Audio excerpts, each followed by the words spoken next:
BJP MP Janardan Singh Sigriwal ने कहा, सरकार गरीबों और नॉन स्किल्ड लोगों की भलाई के लिए पूरी रोजगार गारंटी दे रही है। पहले यह 100 दिन थी, अब इसे बढ़ाकर 125 दिन कर दिया गया है।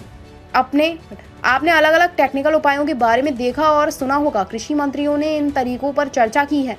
यह सिस्टम अब हर लेवल पर गरीबों और नॉन स्किल्ड लोगों के लिए रोजगार की गारंटी देता है। ये तकनीक आपने देखा होगा, आपने जब आज सुने होंगे तो कई एक तकनीक की चर्चा कृषि मंत्री जी ने किया है कि उसमें किसी भी लेवल पर उनकी इसकी गारंटी है रोजगार की। और उनका यह विजन है कि जब हम विकसित भारत बनाने के हम संकल्प देश के प्रधानमंत्री ने लिया है, तो हमें पहले गांव को विकसित करना पड़ेगा। और गांव विकसित तब होगा जब वहाँ बेरोजगारी से मुक्ति होगा और रोजगार युक्त होगा। गरीबी से मुक्ति जब गांव को मिलेगी, तब जब वहाँ रोजगार युक्त गांव बनेगा। और इसका पूरा का पूरा व्यवस्था इसमें अभी जो विकसित भारत जी राम जी जो अभी विधेयक पास हुआ है लोकसभा से, उसमें आया है। लेकिन इन लोगों को पच नहीं रहा है, क्योंकि इनकी जो मनरेगा पहले चला रहे थे उसमें सिर्फ लूट और लूट ही था। और आज आपको मैं बताऊं कि इसका नाम पर इतना हंगामा करने का पहले भी यह नाम नहीं था।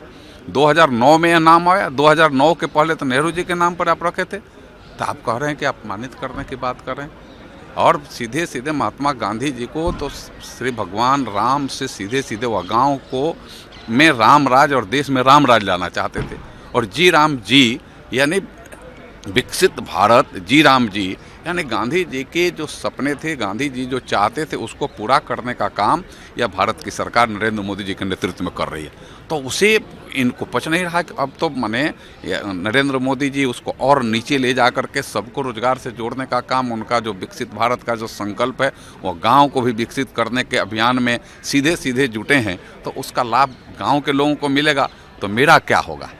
तो आपको जब समय मिला तो आपने तो किया नहीं, आप तो घोटाले दर घोटाले करते रहे।